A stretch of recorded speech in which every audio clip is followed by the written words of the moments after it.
visit or work with Parker's Kitchen. Your support makes a difference. You've helped us rank as best workplace in America. None of this happens without you. Thank you. Live from Augusta, you're watching News 12 live at 5. Well, right now, there are no emergency rooms in Columbia County, but in the coming years, there will be 2. Good evening, and thanks for joining us live at 5. I'm Will Rio. And I'm Meredith Anderson. As you can see behind us, crews have made a whole lot of progress on the brand new hospital being built in Grovetown. And just last week, Doctors Hospital announced it is adding a freestanding ER where the old Fats Cafe used to be on Bel Air Road in Evans. That's where we find your Kennedy Payne live at 5. And Kennedy, these additions are a long time coming. Yeah, Meredith, they are a long time coming. Fats has actually been closed since 2019, and you can see behind me, this space has been empty since then. But Joanna Conley is the CEO of Doctors Hospital of Augusta, and like you said, she said that this has been a long time coming. Conley says they applied for a certificate of need for the state of Georgia in 2020. Now they are finally going to begin construction this fall. The ER will include 11 treatment rooms, including 1 trauma room. It will also have CT, X-ray, laboratory, and a pharmacy. Conley says they are looking forward to finally being able to serve the Columbia County area. Area of Columbia County continues to grow and is actually the fastest growing county in the CSRA. So we know there's a lot of need for emergency services there. And historically, many of the residents of Columbia County have come to Doctors Hospital for their emergency care. So we're very excited to be able to bring care closer to home. And this is not the only ER that's coming to Columbia County, as you guys said. So we'll have more on what health access is coming to the area and when you can expect to see that up and running on News 12 at 6 o'clock. Columbia County, one of the fastest growing counties in the state. So this is definitely welcome news to people who have to drive really far into Augusta. Absolutely. A great resource coming there to Columbia County. Kennedy Payne there live for us. Thanks, Kennedy. To weather now as we take a live look outside. A Georgia deputy to be killed in the line of duty in just a handful of days will be laid to rest this week. 30-year-old Taylor Bristow was an investigator with the Carroll County Sheriff's Office. He was shot in the head while serving a warrant last Tuesday. He fought for his life for several days in the ICU before ultimately passing over the weekend. On the procession back home, dozens of strangers holding signs of support stood to honor Bristow. Not affiliated with any law enforcement, never been a police officer. I just got a burden for the police officers across America. Every day they put their lives on the line, and I just got a burden for them because they need encouragement. The suspect who shot Bristow then shot himself and is dead. Bristow leaves behind a wife, a son, a daughter, 2 brothers, and a sister. Visitation will be this Wednesday at Mount Holly Church in Carrollton, Georgia, followed by the funeral on Thursday at 2 p.m. And just last week, friends and family said goodbye to Paulding County Deputy Brandon Cunningham. He was shot and killed while responding to a domestic dispute last Saturday. The suspect in that case is also dead. A Georgia mother is hoping to begin the long healing process after the Florida deputy accused of killing her son is taken into custody.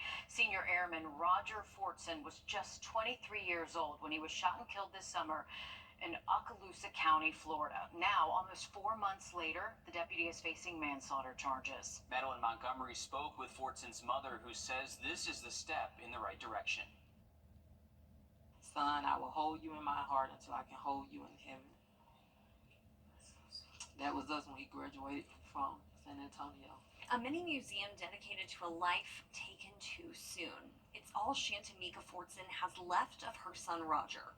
He was like, I'm sorry, but Roger is no more. Senior Airman Roger Fortson was only 23 years old when authorities say he was shot and killed by Deputy Eddie Duran when he answered the door to his apartment in Fort Walton Beach holding a handgun by his side.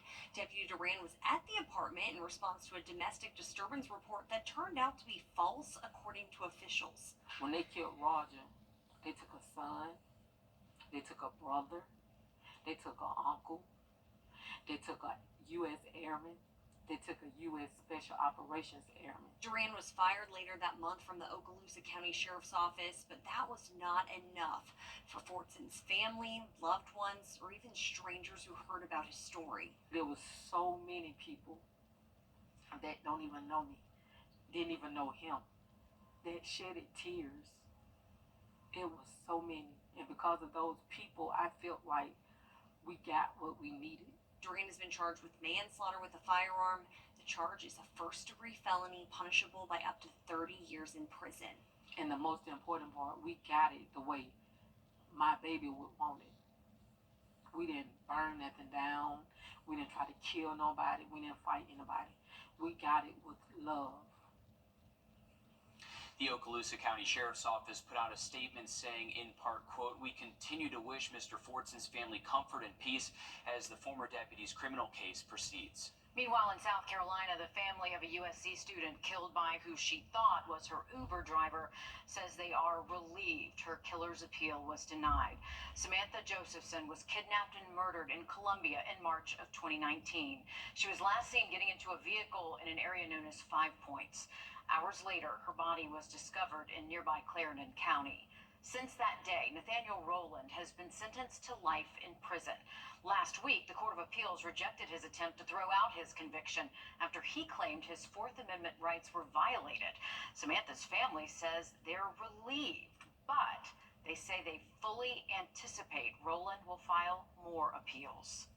When you have so much evidence against somebody that is a monster like him, that there's not much of a defense that somebody can put up. There's not an attorney out there that can do anything when there's so much evidence against somebody. Samantha's father and the rest of her family are working to make sure this doesn't happen to anyone else through their work on their What's My Name Foundation. They're also trying to strengthen federal laws around rideshare safety. On the heels of the DNC, Vice President Kamala Harris and Governor Tim Walz. New South Carolina law taking precautions against predators who try to lure children away before committing other crimes. Still ahead, we're breaking down the Palmetto State's new child luring law and how it works. Riley? Well, temperatures last week were below average. This week, we're getting back above average. We'll take a look at these summer temps heading our way just after the break. Time and Temp, brought to you by your First Alert weather team. Those thunderstorms. All right, thanks, Riley. After a years-long fight, a new law now in effect in South Carolina makes child luring a felony. This is thanks in part to a major push by mothers in Mount Pleasant. And law enforcement says they are ready to enforce this. Melissa Rodemaker breaks down how this new law takes the extra steps to protect children from predators. The training department is always looking and following any new or potential new laws that come into effect in South Carolina. The felony of child luring could carry up to a $10,000 fine and up to 10 years in jail. That's, of course, if there's proof that results in conviction. Mount Pleasant police say it's another tool in their belts since the governor signed the law a few weeks ago. We have an internal database that we use, that we push it out to everyone, called Power DMS. It tracks it. Any important information that we need, that could be policy and procedure or town ordinance or state law. A band of mothers from Mount Pleasant pushed hard this year to see the bill become a law and say they can now breathe a sigh of relief. You know, a lot of these predators, they pay attention to these laws and, they now know don't come to South Carolina if you're going to try to lure a child. They know there's going to be consequences. It's going to be a very strong deterrent. But there's still going to be work in terms of education and vigilance. I think parents now know that, if they're in this situation, get pictures, call the police. If a car is involved, get the license plate information, make it known. Law enforcement will do their jobs. So we are always looking to be the voice for those that don't have the voice. So if that means taking care of all of our community, it really means taking care of the children within our community. The new law also heightens protections for victims of domestic violence and trafficking. What often appear to be tiny waterfalls in rivers and streams can turn into what experts call drowning machines. Coming up, we investigate the danger. First Alert Radar, powered by Jim Hudson Automotive Group. Whoa, is this your new... As people take to the water this holiday weekend, they might be unaware of a potential danger across Georgia and South Carolina.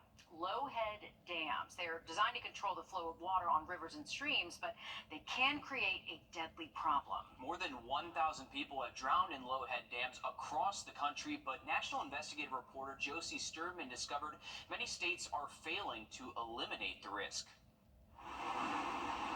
Christina Brockwell's pain can be as invisible and as ferocious as the water tumbling just under the surface of this Virginia dam, the one that trapped her daughter Lauren in its current and rolled her lifeless.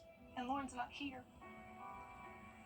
And if she was, she'd sit in this chair and she would fight to make sure that none of her friends or no one else ever had this happen. Like many people across the country, Lauren Winstead was unaware of a danger lurking downstream, a man-made structure found in rivers, creeks, and streams meant to control the flow of water. Officially, they're known as low-head dams. They become drowning machines. Then the only thing you can do to save lives is make sure that you get rid of the risk. That risk exists pretty much anywhere in the country where there's a low-head dam, but there's no national inventory from the federal government, and less than a third of states are actually tracking where they're located. So independent researchers have been the ones to pinpoint at least 13,000 low-head dams across the country. So let's go down to the ground level to see how they're so deceptively dangerous. It's almost like being in a washing machine where this is continuously turning you over. So you may get up here and be able to get a gulp of air, and it brings you right back down.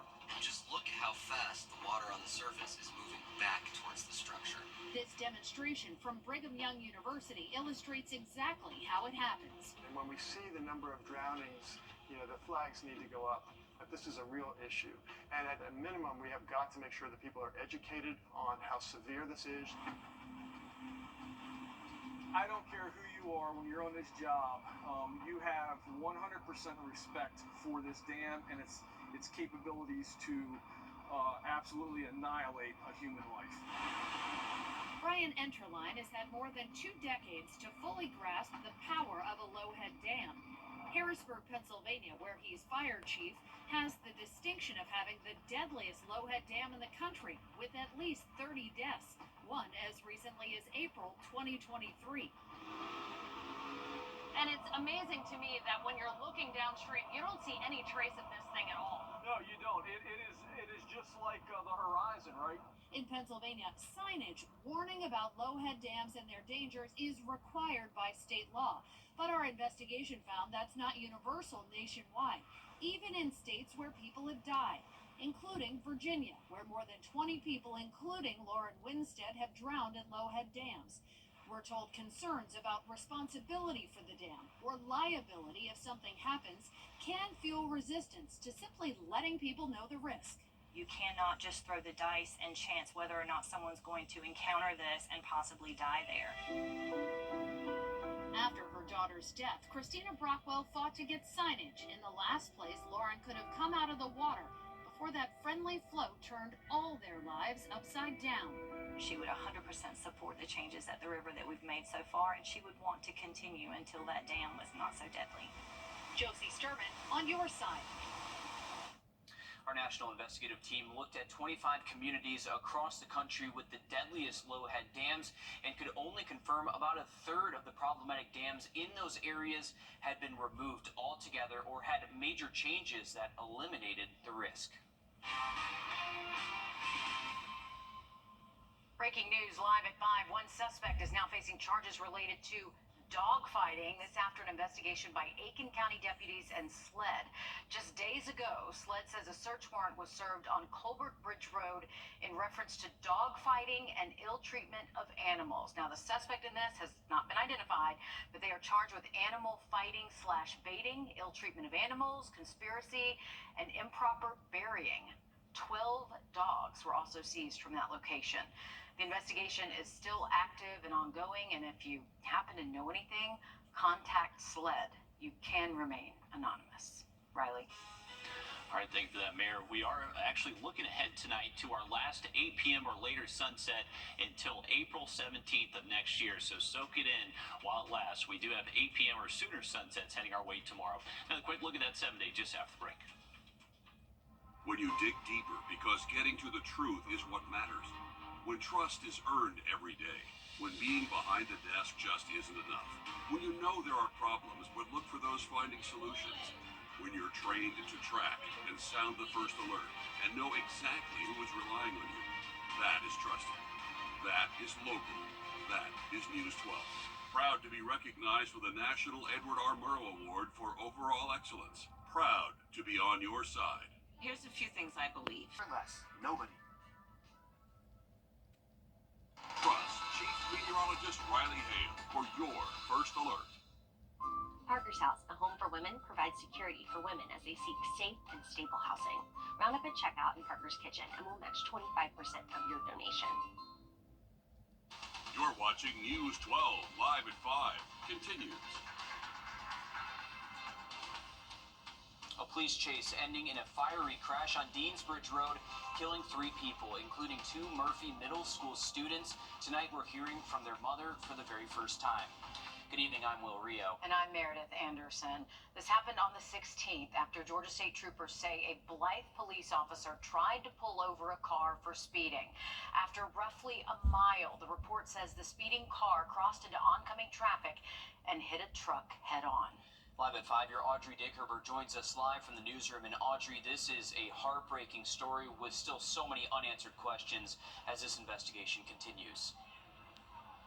These last 10 days have been incredibly difficult for family, friends, and anyone who knew 15-year-old Barry Fields and 13-year-old Casey Fields. Now the family is waiting for answers, and the mom of the 2 boys who passed away says a mother's intuition told her something was wrong. It started when 2 of Shaquila Hicks Scott's kids and one of their friends were heading back from their dad's house, and she hadn't heard from them. Her instincts kicked in, so she retraced their steps, leading her to the crash on Deansbridge Road. When she arrived on scene, she was telling the officers on site, "I'm looking for 3 boys. This is the color of the car, and I haven't heard from them." Due to the nature of the scene, there hasn't been an official positive ID for the victims in that crash, but she says law enforcement told her that based on her description, it's most likely her children. Now she waits for answers that she says she tragically already knows the answers to. I feel dead on this side, like my soul is gone. My soul is gone, like they was my biggest strength. Like if I didn't have no more energy in me, I had enough energy just to get up and go for those 2 big boys, because that was my biggest kids.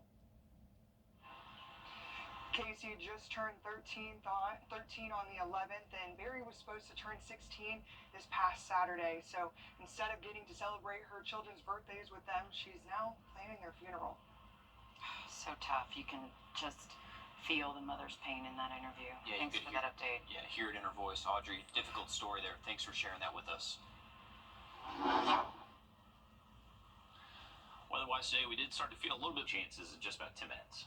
Thanks, Rowley. This just in, live at 5. The Richmond County Sheriff's Office wants you to keep an eye out for this missing 14-year-old. Grady Thomas IV was last seen Wednesday the 21st on Starn Street in Augusta. It's possible that Thomas could be in the area of Columbus, Ohio, or Miami, Florida. Anyone with information on where Thomas could be is asked to call the Richmond County Sheriff's Office. A suspect leads Burke County deputies on a high-speed chase before crashing and then being taken into custody. 34-year-old LaBrantford Brown is accused of trying to run 2 victims off the road during a dispute just after midnight. That's when deputies arrived. Brown is accused of speeding off, surpassing 100 miles an hour. Brown eventually crashed on Wyatt Place Road, deputies say, when he hit an embankment and a tree. Brown is charged with fleeing, attempting to elude police, reckless driving, DUI, and other traffic violations. A local public defender says the shortage of people in their line of work is becoming critical. Since July, 4 attorneys have left the Augusta Circuit office. Since 2021, that number is closer to 30. This is critical because the public defender's office tells us they represent anywhere from 80 to 90% of people sent to the Richmond County Jail. Just some of the solutions proposed in a recent meeting with commissioners include raising pay, to hire more public defenders, and ultimately reduce the caseload that each must take on. All new on News 12 at 6 o'clock, our City Hood sits down with an attorney on what they say needs to get done, and soon. A major donation by Georgia Power will help Augusta University attract more students to join the teacher workforce. The university's College of Education and Human Development is using $200,000 from the power company to launch something called Richmond Recruitment and Retention, also called the R3 Initiative.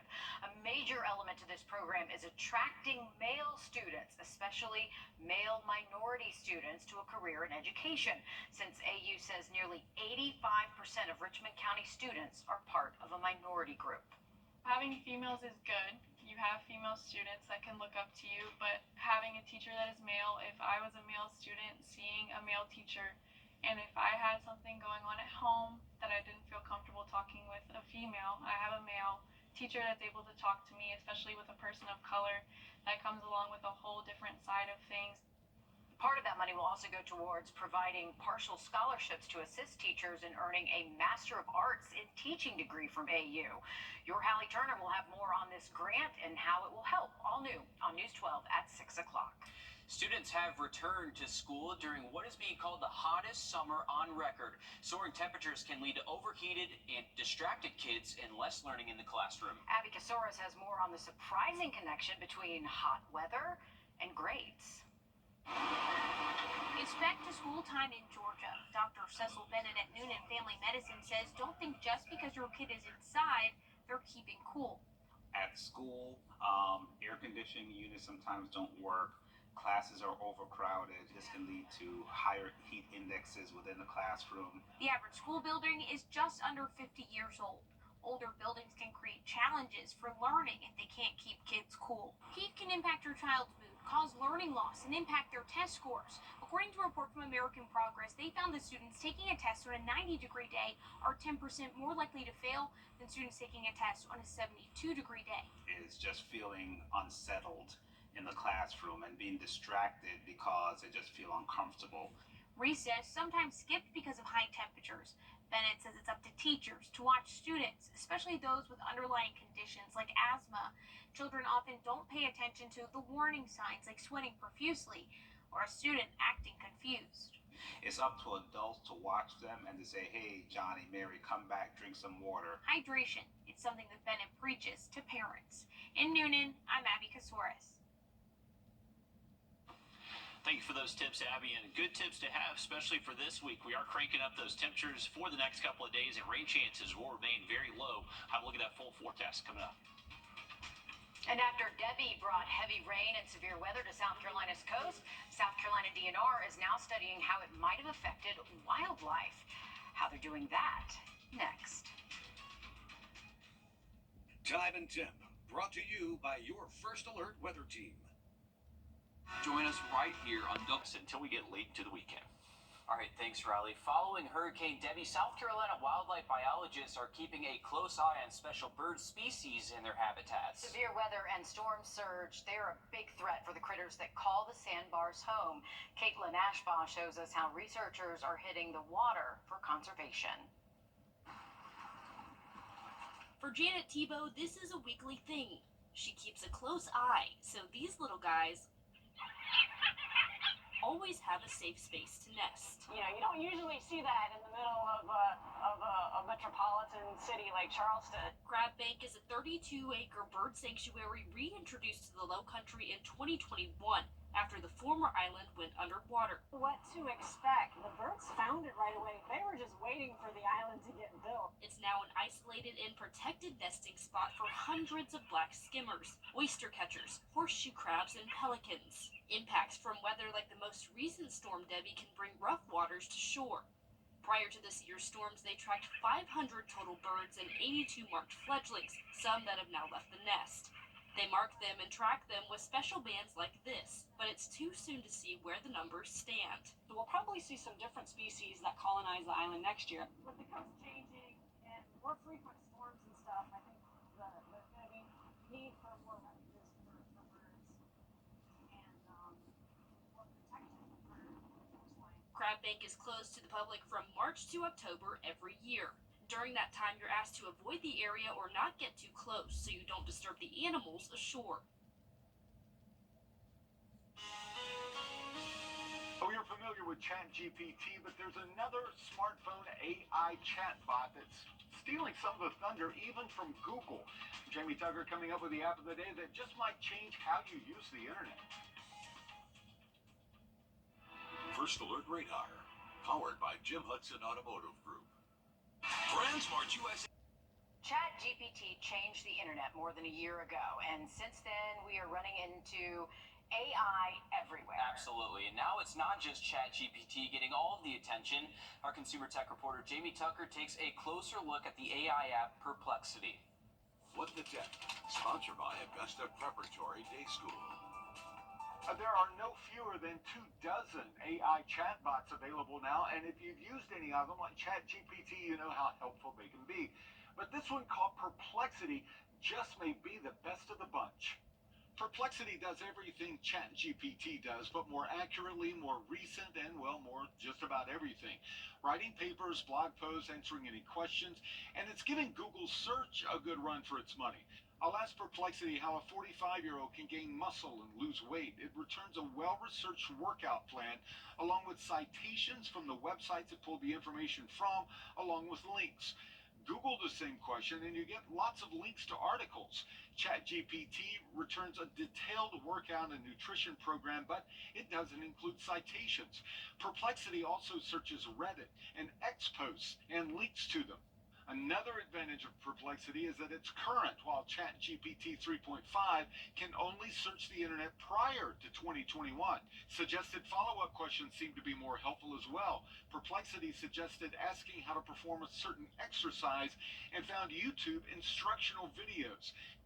Perplexity smartphone apps are available in the Apple App Store, the Google Play Store, and it just may become your favorite way to search the internet. I'm Jamie Tucker, and Perplexity is the app of the day. Perplexity is free both online and on the app. A pro version with more features is available for $20 a month. A new tool for first responders that could save lives in the field.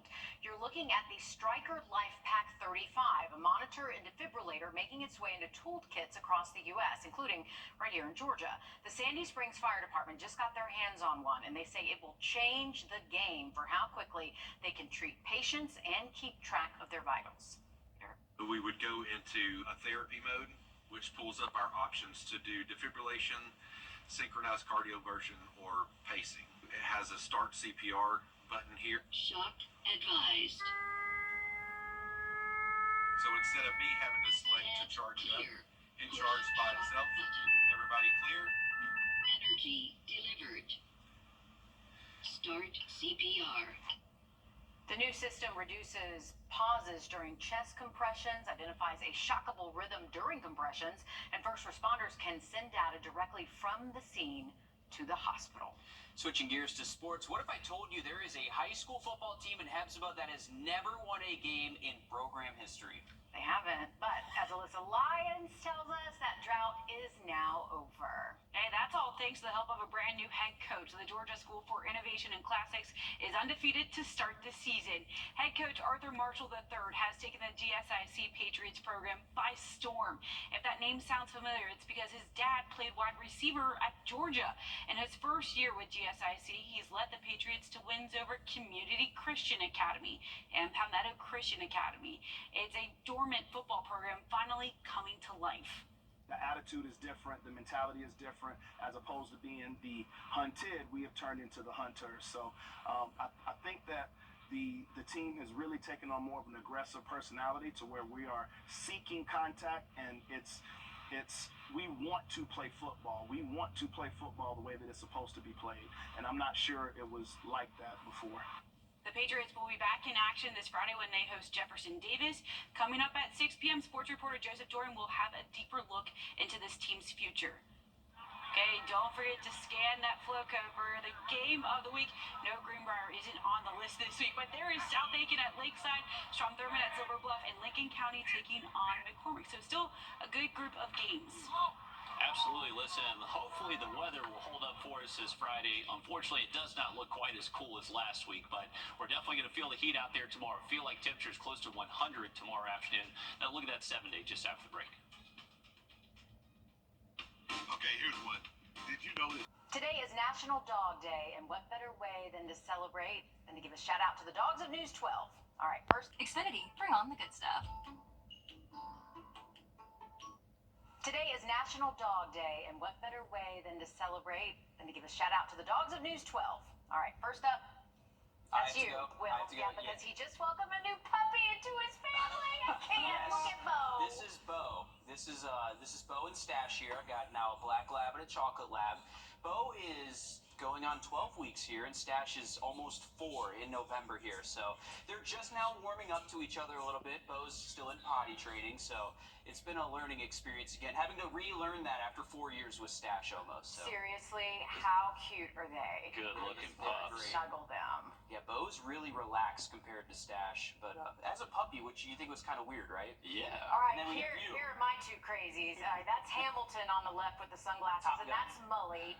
Hamilton with the bow, and then Mully there on the couch. Hamilton was the first rescue to join our family about 5 years ago. Look, you can put anything on him, love the and he glasses. does not care. He does not care. Mully, on the other hand, her internal monologue is, she's very nervous, but they're both rescues with tragic backstories, and we love them. I love the bow tie too. That's great. That is big Hand in dapper hand. pups. Riley, you're up. All right, so we got Oh, Luna look. and Copper. So Copper is the black and white one, and then Luna's the little white dog. And my little perritos, I love them. They are about 7 years old now, and little guys, they did really well. Oh, My goodness. that's so cute. That was when they were little puppies. We had just got them. They were abandoned in a box in Graniteville. Oh, wow. And so that's how we got them, and love them. They're spoiled. They're good little pups, and yeah, taking them for a walk after work today. They deserve it. I'll be right there with you. Yeah. Good looking stuff, and look good for those dog walks the rest of today, and some other pups right there. Some good looking Yeah, ones. these are from our viewers. We love it when our viewers share pics of their pups. Yeah, we get a lot of them, and always love that for the dog walk forecast. And if you are walking your pups out there today, we are looking at decent weather, no rain in the forecast. Temperatures just feeling a little bit hotter this afternoon. We're up to 90 degrees, southeast wind around 6, and just going to keep things nice and dry for tonight and tomorrow. Just going to feel a little bit more hot and humid, so get ready. All right, thanks, Riley. Stick with us. Much more news, weather, and sports coming up after a short break on News 12 at 6 o'clock.